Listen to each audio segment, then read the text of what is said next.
Hey hi hello people, welcome back to and more mini blog. Sunday కదా, ఈరోజు అసలుకి శివరాత్రి.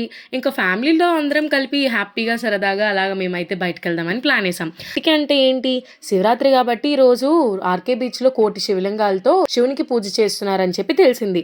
ఇంకా ఆగుతామా చెప్పండి, ఇంకా ఇంట్లో అందరం కలిసి ఫ్యామిలీతో స్టార్ట్ అయిపోయాం. ఇక్కడ ఆర్కే బీచ్లో ఇంత జాతర జరుగుతుందని చెప్పి మేము వచ్చాకే తెలిసింది. చాలా మంచిగా అనిపించింది.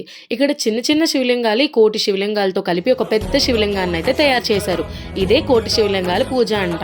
ఈ శివుడిని చూడడానికి వైజాగ్ లో ఉన్న జనం అంతా వచ్చినట్టు అనిపించింది. క్రౌడ్ మాత్రం మామూలుగా లేదు. ఎంత ఫుల్ గా ఉందంటే అంత ఫుల్ గా ఉంది. ఇంకా మేమందరం వెళ్ళిన తర్వాత ఇంకా ఆగుతామా ఏదో ఒకటి తినకుండా పానీపూరితో స్టార్ట్ చేసామబ్బా. ఎన్ని తిన్నామో మాకే తెలీదు. ఇక్కడ వీళ్ళని చూడండి, పట్టుకొని వచ్చామే కానీ ఇసుకలో ఆడుకుంటున్నారు. మాకైతే వీళ్ళని ఆపాలని కూడా అనిపించలేదు. ఇంకా మా తమ్ముడు అయితే అక్కడ కొన్ని పునుకులు తీసుకున్నాడు. ఇక్కడ అందరూ చూడండి పిక్నిక్ ని ఎంజాయ్ చేసినట్టు ప్రతి ఒక్కరు ఫ్యామిలీతో వచ్చి గ్యాదర్ అయ్యి మంచిగా ఎంజాయ్ చేశారు ఆ రోజు నైట్ అయితే. నేనైతే జొన్న పొట్ట కొన్ని చిప్స్ అయితే కొనుక్కున్నాను.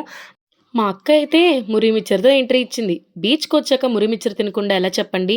మా అత్త చాట్ తింటుంది. నేను ఇక్కడ కేరళ స్టైల్ సోడా అన్నారని చెప్పి ట్రై చేసా. నాకు తాగడం రాక మొత్తం బయటే పడిపోయింది అనుకోండి. ఇంకా మా అత్త అయితే ఇక్కడ గేమ్స్ అవుతున్నాయి కదా అని చెప్పి ఒక రింగ్ గేమ్ అయితే ఆడింది. ఒక్కటి కూడా గెలుచుకోలేదు. మా చెల్లి అయితే కోకో కోలా ఐస్ క్రీమ్ తీసుకుంది. ఇంకంతే ఇంటిగ్రేట్ అయిపోయాం. Thanks for watching, bye.